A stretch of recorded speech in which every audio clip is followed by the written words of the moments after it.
أعوذ بالله من الشيطان الرجيم. بسم الله الرحمن الرحيم. اقرأ باسم ربك الذي خلق، خلق الإنسان من علق.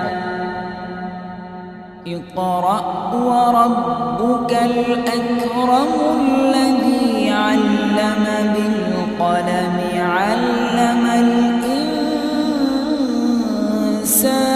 ما لم يعلم. كلا